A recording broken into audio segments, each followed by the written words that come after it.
Hi Clifton. We finished your machine and we wanted to give you this quick start video so you know what to do to set it up when you get everything at home. First of all, you're going to get the cabinet in one box and the machine in another. When you get the cabinet, you will pull it out of the box. It's a tall box, and in the bottom of the cabinet will be the tray, and it'll have your 500 balls. It'll also have some instruction manuals. It'll have one that'll show you how to put the cabinet together. It's really pretty simple. Then there'll be another one which is just a instruction video on how to troubleshoot common problems with Pachinko machines. You'll also have an envelope that'll have the screws for your cabinet. Now you have a couple of options. You can either set your cabinet on a table like it is now, and you'll want to attach two of these boards to the side. So those will screw into the side and give it more support. And your other option is to hang the cabinet on the wall. And you do that by taking this board here, which has a 45-degree angle, and you will drill a couple holes in it, 16-inch center studs, and you will mount this to the wall so that the angle down is at the wall. Then with this on the wall, you pick up your entire cabinet and it'll slide into this groove and it'll hang on the wall. So that's if you want to do the wall mount. All that is in detail on those instruction manuals on the CDs. So whenever you get your cabinet, first thing you'll want to do is you'll want to put the top on. This is the ball funnel that when you pour the balls in the top, it helps direct them through the hole into your machine. You'll put a couple screws in the bottom and attach that. Then you'll put your machine into the cabinet.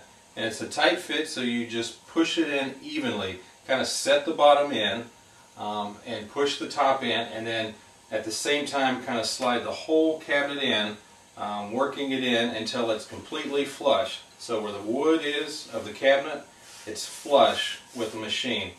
Once it's flush all the way around, you'll just attach it with two screws on each side. Now to put those, there's pre-drilled holes in the sides for mounting these screws. There's also pre-drilled holes down at the bottom if you decide to use the table mount legs. Okay, this bucket will catch the balls that flow through your machine, so you want to set that kind of in the center. Then you want to take some of your balls and put them in the play tray.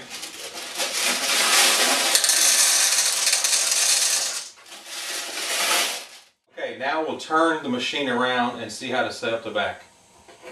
So while we're turning the machine around, I wanted to point out that hole that we drilled in the side. So if you stick your finger in here, there's a wire and you can lift it up, and as you're lifting up, you can pull open this door here. Okay, here's the back of the machine, and if this was a wall mount, this board would be right here up against the wall, and that's how it would hang. The most common problem with Pachinko machines is the one ball seesaw is in the wrong position. Now behind this piece of plastic, this clear plastic, there's a rectangular piece that has two balls in it, and they act as a counterweight, and they teeter-totter or seesaw as you get a jackpot.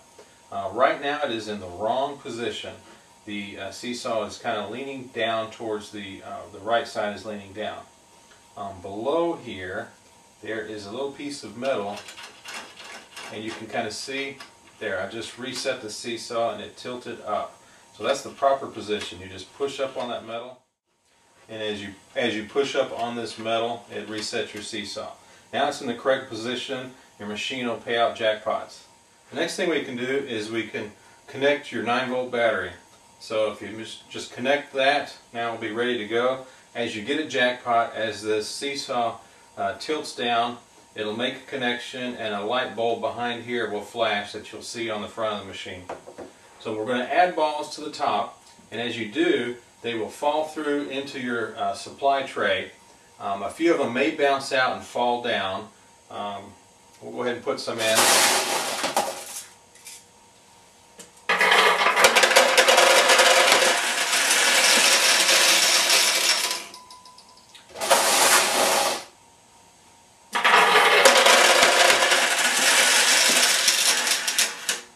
Okay, we have have enough to get going. We probably want to pour more in, put the rest of your balls in there to fill up the tray. But now the back is set up so we can turn around it and turn the machine around. And what can we do? So now let's turn around the machine and play. So now let's turn the machine around and play. Turn around the machine? Which one is it? So now let's turn the machine around and play. Okay, to operate the machine, you'll pull down on this chrome flipper. You'll pull it all the way down, and then you need to quickly let go, usually by just sliding your thumb off the end. And when you do, it'll launch a ball onto the playfield. If you were to pull it down and then slowly let up, nothing's going to happen, or the ball's only going to go up part way up the shooter lane and it won't go out onto the playfield. So you've got to pull it pretty far down, maybe not necessarily all the way. What you'll do over time is you'll practice and maybe you'll pull it part way, and you can get the ball to fall at different parts on the playfield. A common problem is folks, especially young kids, they don't know how to do this, so they'll come and they'll grab it and they'll pull down, and they'll do this multiple times. And every time they're doing that, it's loading another ball in the shooter lane. So then there'll be a lot of balls jammed up and they won't shoot out. So what you do is then pull all the way down and let go quickly. And you might have to do that several times to get the ball jam clear. Okay, I did it 3 times and got the ball jam. If you're doing that and it doesn't even clear, then you're going to have to open up the door. I'll show you that in a minute. Okay, now we're going to start launching balls, and depending on how far I pull down, the balls may come here, or they may go down this side, and I'm also going to try and get them to go down in the middle, because I'd like to get a jackpot, maybe get into one of these tulips. So I'll play for a little bit until we get a jackpot.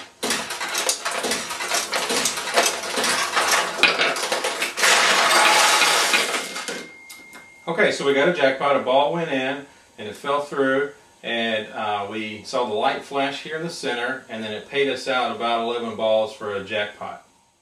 Now if you're ever playing and you see a ball kind of resting, say it stops, and maybe it's sitting at the tulip, or it's sitting up here and it's just sitting there up against the plexiglass, just touch the plexiglass and that'll knock the ball in and it'll fall down inside the pocket. If the light ever comes on and stays on, then that means that the one ball seesaw in the back hasn't reset to the proper position, and so you're going to need to stop play, turn the machine around, and take a look at what's happening in the back. So we've won. We've got a lot of balls in the play tray. Now we want to empty the tray so we can open this tray door and see what's behind it. And the way you do that is you're just going to push this lever over to the left, and when you do, the balls will flow from here down into your overflow tray. Now if you have too many balls in here, they may get stuck and not roll, and all you do is you take your finger, push back on the balls to loosen them, and then they should flow through.